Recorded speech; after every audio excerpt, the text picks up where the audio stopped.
والے ہیں, آپ کے سن کر رونگٹے کھڑے ہو جائیں گے کہ پاکستان جو ہے وہ غیر ملکیوں کے لیے کس قدر آسان ہدف ہے. آپ یہاں پر آتے ہیں, سرمایہ کاری کے نام پر لوگوں کو بے وقوف بناتے ہیں, فیک آئی ڈیز بنا کر لڑکیوں کے نام پر آپ لوگوں کو کس طرح سے بے وقوف بناتے ہیں اور لوگوں کے کروڑوں روپے آپ لوٹ لیتے ہیں. ایف آئی اے نے ایک بہت بڑی پاکستان کی تاریخ کی کارروائی کی ہے. 284 غیر ملکی افراد کے خلاف کریک ڈاؤن کیا گیا ہے اور ان کو گرفتار کیا گیا ہے جو کہ ملوث تھے آن لائن مختلف اپلیکیشن میں سرمایہ کاری کے دھندے میں, فیک آئی ڈیز لڑکیوں کی بناتے تھے اور اس کے ساتھ ساتھ فراڈ جس طرح سے وہ کرتے تھے. تو ایف آئی اے نے کارروائی کر کے 284 افراد کو جو ہے وہ گرفتار کر لیا ہے. وزارت داخلہ نے تمام جو 284 غیر ملکیوں کے ویزے جو ہیں وہ منسوخ کر دیے ہیں. 15 روز ون ٹائم جو ہے وہ ایگزٹ پرمٹ جو ہے ان کو جاری کر دیا گیا ہے, جس سیاحتی ویزا لے کر پاکستان میں جو ہے وہ انٹر ہوئے تھے, اور ان کے تمام سہولت کار جو مختلف سرکاری اداروں میں بھی جو ہے وہ موجود ہیں ان کو بھی جو ہے وہ نشاندہی ہو چکی ہے. اور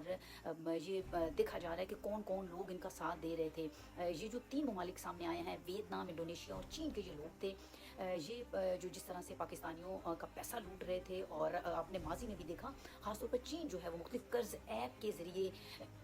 جو ہے وہ لوگوں کو جو ہے وہ لوٹ رہا تھا, اور بہت زیادہ جو تھے وہ گرفتار بھی, ان کے جو مختلف انہوں نے جو کمپنیز بنائی ہوئی تھیں ان پہ کریک ڈاؤن ہوا تھا اور وہ یہ لوگ گرفتار بھی ہوئے تھے, لیکن یہ اپنا دھندا جو ہے وہ نہیں چھوڑے. ان کی تعداد دن بدن بڑھتی جا رہی ہے. ایف آئی اے جو ہے وہ سختی سے جو ہے وہ کاروائیاں کرتی نظر آ رہی ہے, اور واقعی یہ ایک میسیج جاننا چاہیے ان تمام غیر ملکی لوگوں کو جو برے اذان کے ساتھ پاکستان میں انٹر ہوتے ہیں اور سمجھتے ہیں کہ پاکستانی تو آزاد ہدف ہیں, ہم ان کو جب چاہے بے وقوف بنا لیں گے, ان کے پیسے لوٹ لیں گے. اور پاکستانی جو ہمارے مرد ہیں, فیک آئی ڈیز جیسے لڑکیوں کی بنا کے ان کے ساتھ دوستیاں کی جاتی ہیں اور پھر لوٹا جاتا ہے, ان کو بلیک میل کیا جاتا ہے. تو یہ ان تمام کے لیے ایک سبق ہے, اور ہماری یوتھ کے لیے بھی ایک سبق ہے کہ